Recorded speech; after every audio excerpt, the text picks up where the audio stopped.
Hey, how's everyone doing? It's Vendetta, and we're going to be looking at the BBB. Christ, this has taken a effing while to do this. But yeah, we're just going to seep through all of my battle replays, and we're going to be going into the semi-finals. So the semi-finals are very interesting. Belriose, obviously he beat, I think it was Surav to get to this, which was a good battle, very, very good battle. Tough, classic Oda Yari Wall, and Sparky Boom. I think he played his first match and then he went off to semi-final, or I'm not sure if he just went straight to semi-final because we had a few people who were missing. I can't remember how it kind of went. But anyway, we're here now, and this is on the Kansai Wood. This is an interesting map. It kind of looks like lungs, if I'm perfectly honest. Maybe it's just my crazy imagination running wild, but this should be a decent battle. You have to remember, Sparky Boom Man is not one of these. At the time of playing this, he was actually a pretty new player. I was playing with him last night, and yeah, he's definitely improved. He is definitely improved. Anyway, so Boris should be playing the Oda clan, and Sparky will be playing as the Takeda. Takeda are awesome. I think they're pretty badass. But anyway, yeah, let's go into the unit. So again, Boris has pretty much played the same army as he did against Surav. So, you know, if it ain't broke, don't fix it, I suppose. But he's bought 4 long Yaris, bought some Yari Hero. Oh my goodness, I hate when he does that. We've got some Matchstock Ashigaru. We then got some Nodachi Sam. We've got some Yari Ash. And then we've also got his general, who it doesn't look like he's Oda Nobunaga. It doesn't look like he's fielding that famous gen. And then he's also got, I think, 2 Bocav, Yari Cav, Great Guard, and Yari Cav and Great Guard, and he's got a light cav over here as well. So let's go look at Sparky Boom Man's army. He is fielding some Bow Warrior Monks. He's then also got, what's that? A Naginata Warrior Monk. Oh no, I did say Bow Monks, didn't I? He's got Bow Monks at the front, Naginata Warrior Monks. He's then also got 4 Katana Samurai, looks like, an Odachi unit, Takeda Bow units, and then he's also got Takeda Shinjin. Let's get kicking into the battle. Classic little kind of phrase there by Vendetta, and he has also got some cavalry in these woods over here. So man, this has taken a while to do. Put it in fast forward.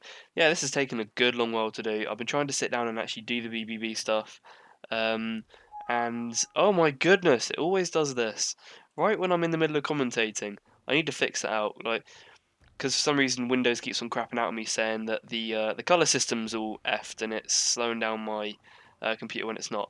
Anyway, so yeah, this has taken a while to do. I'm going to try and power through it, and we should have the final in the next couple of days, which a lot of people haven't seen. There were so many of us spectating the final. I think we had a full house spectating, so 6 spectators, but unfortunately we couldn't quite kind of all spectate because 2 people did get dropped. But it was a very, very good final nonetheless. A lot more balanced than last time because, of course, we do not have any fire rockets in this. And looks like Sparky has got some Kisho Ninja over here. And to be honest, if I was Belriose, I'd just charge these guys straight out. Because if I ever find ninjas, I'll always just get, I don't know, a good cav unit and go demolish the Kisho Ninja, like you saw me do in my first battle against Jason or Jake. Oh my god, I was having this problem last night, but Jake Delay basically. So we're going to commence with a nice little cav battle over here. So we'll put it into normal play, and immediately it looks like Sparky's army is not looking too good. They're not feeling great, they're not feeling up for the fight, they didn't hit the gym or have a bath before the battle. So unfortunately it does look like he's going to come off worse in that engagement. But I mean, you know, it's still early days, and he has got even more cav coming in now, but I think we don't quite know what Belriose is going to be hiding here, but unfortunately for Sparky, Belriose has got some Matchstock Ashigaru, and he will be able to chop down several of those Great Guard before they get to him. Well, that comment went out the shell, because they haven't even lost 1 man.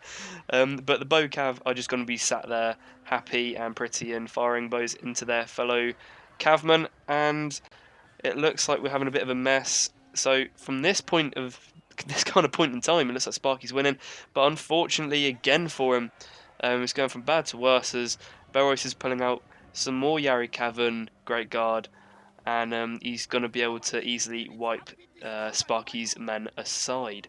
Now, the only problem, obviously, that Sparky's got is that he hasn't really got anything to defend his army apart from these Naginata Warrior Monks. So, you know, if Belriose does come off better in terms of Cav, he can just go through and demolish Sparky's army. because really Sparky has only got that one unit and he won't be able to cover all of his sword units.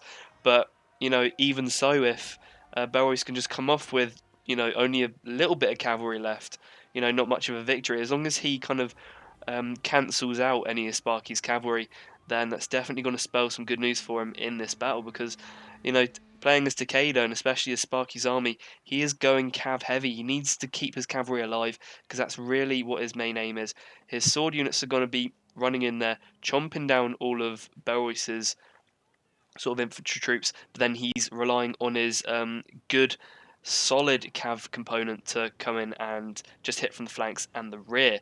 So it looks like kind of Sparky's going to be running up now. He probably wants to keep these bow monks into their loose formation. I think this is something that both players aren't really doing, as these guys are also not in their loose formation. And I did get a comment from damn, he subscribed today and I can't remember what his name is. I feel awful, but apparently if your guys are in loose formation, their accuracy goes down. Who would have known, being closer to your fellow man, you'd just be a bit more accurate when shooting, but no innuendos focus there. So this is another kind of a bad thing to do. Sparky's pulling away his spear units. He has to protect all of these sword troops because, oh god, Belriose is just gonna be mincing up these bow units that care. Oh my goodness. I mean, they're going to be driven away just because they haven't got a lot of men. But unfortunately for Sparky, again, unfortunately, I've been saying that all the way through the battle. It seems to be going bad to worse for Sparky at the moment. We have got to remember, at the time of playing, he was, I think, only about a 1 or 2 bronze star general, but now he is about a good 9 star, and he's pretty bitching at this game, if I may just say. So, is that the Bocav? Oh, I love it. Bocav charging Great Guard. Just awesome. Oh, and he's actually almost managed to make them rout. That is epic. I love it. So, Belriose is going to be pulling up some of his matchstock troops over here, and he will be taking some nice shots into the sword units of Sparky. Now, Sparky needs to get these guys into a nice long formation, because again, like charging cavalry, you need a nice long formation to get as much surface area as possible, and that's going to give you the best charge you can.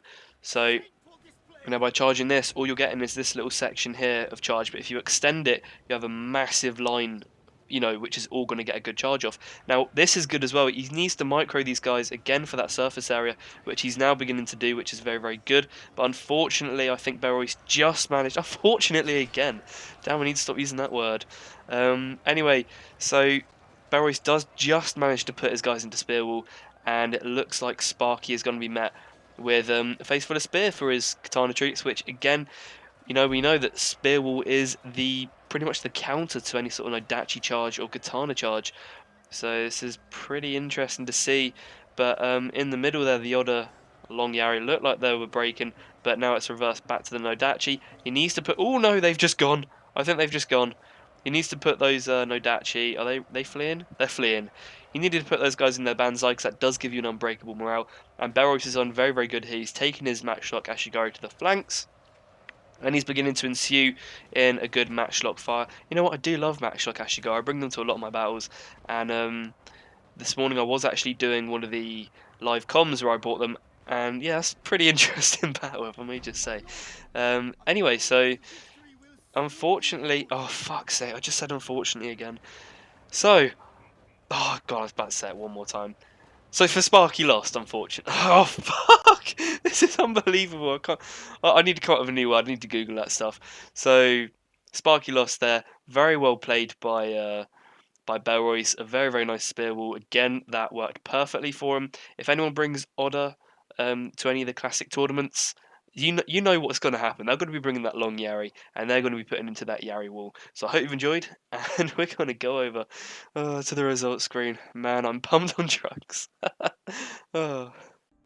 So here we are. It looks like Belriose did bring the larger army. That's probably just down to the fact that I think Sparky bring. Well, they bought fairly similar cav components, but it's probably just down to the fact that Belriose did bring a lot of long Yari, and that really did win it for him at the end, destroying all of those charges from the katana troops. And there are a few battles I've seen where that Yari wall can be devastating to any type of sword unit. But yeah, there's the results for you, and we'll go into the unit stats. So the unit stats, the The bow cav did pretty well. They were running back and forth. I think he put them into the little spiral thing where they run around in a circle. Again, like who would have guessed? Running around in a circle on horseback would make you more accurate. Don't know about that. But yeah, I mean, even the Matchlock Ashigari did pretty well. Both of them, in fact, managing to chop down a lot of those sword units before they engaged any of the Yari wall. And I wonder what happened to the Kisho Ninja. I can't remember what happened to him. I don't think I saw them. But you know, when I do legendary tactics with the ninjas, I'll go through a lot of different, you know, sort of tactics to go with them. But yeah, so that was a good battle. GG to both players, and we'll go into me and AmaTeresU. This was the other semi-final battle, and as soon as I can find it, there we go. I've got so many battle replays. I really need to start chunking through them because I play a lot of very, very good battles. But obviously I'm going to actually need to do them at some point. Just haven't got too much time at the moment. Anyway, this is on waterfalls. I do like the waterfall map actually, and this because it's kind of got different levels to it. So you've got a really high level up here, and then it's medium. Then it just gets lower and lower and lower, and then normally the key buildings are here, here, and here. Normally I'll spawn at the top, so if you play me in the future and we're playing waterfalls, you know what I'm going to do. But generally I move towards the key buildings, but normally I will just kind of set myself on top of the hill because you do get that downhill advantage. Also, if they are going to bring matchlocks, then shooting uphill, obviously it's not going to do too well. So let's look at the army. So AmaTeresU shall be playing the Shimazu clan, and I'll be playing as Takeda. He's got 2 Matchlock Samurai up front. He's then got some Yari Ash. He's got 2 of those guys. He's got Naginata Warrior Monks on either side, followed by some Bow Warrior Monks, and then he's got 4 Katana Samurai, all who are vanilla, but of course they are Shimazu, so they have got 14 melee attack as their base stat.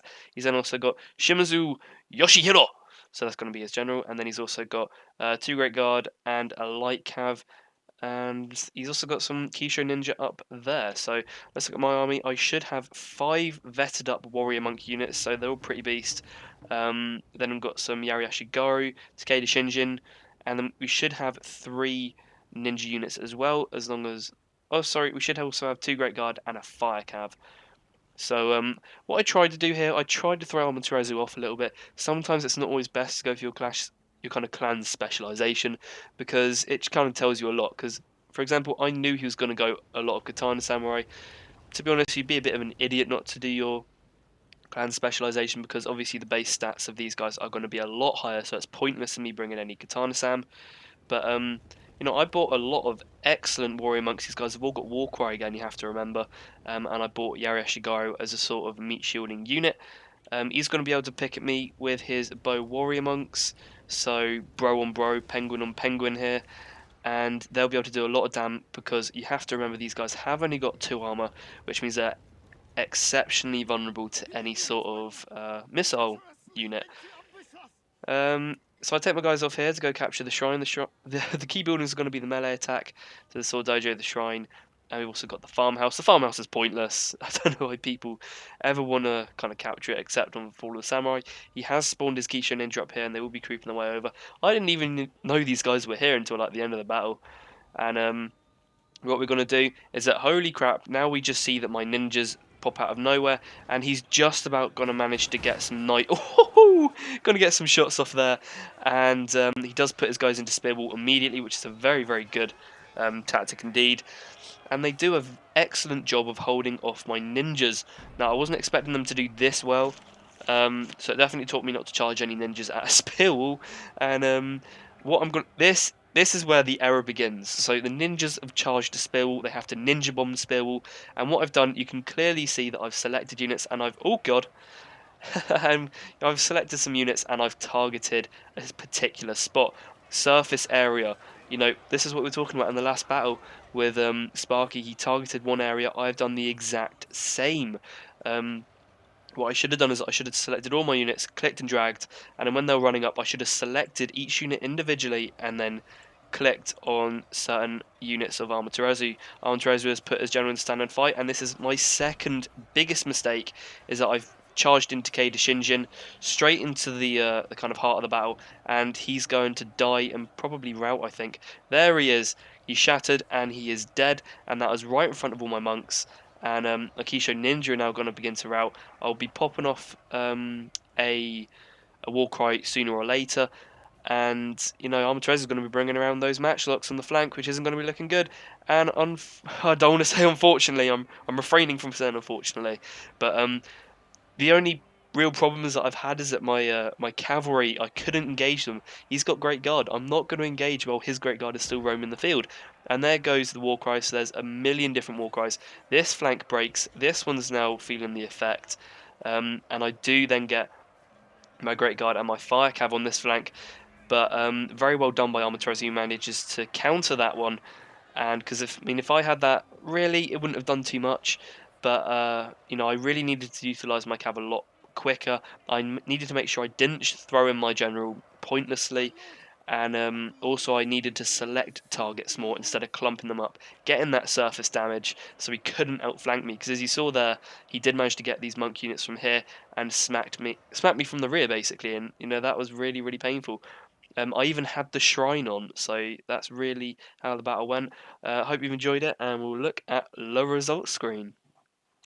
Okay, so here we are in the results screen, and as you can see, AmaTeresU did bring 500 more men than me. Now this was down to the fact that I did vet up my monks so heavily that they were very, very expensive, and really I'd say that was kind of my downfall at the same time. I had a good army, but I just didn't use it to the full potential at all. That was definitely a very poorly played match by me.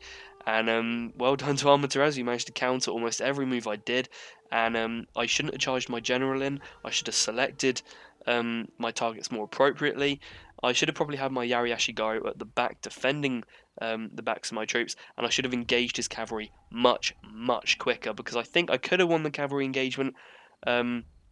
But he managed to flank me.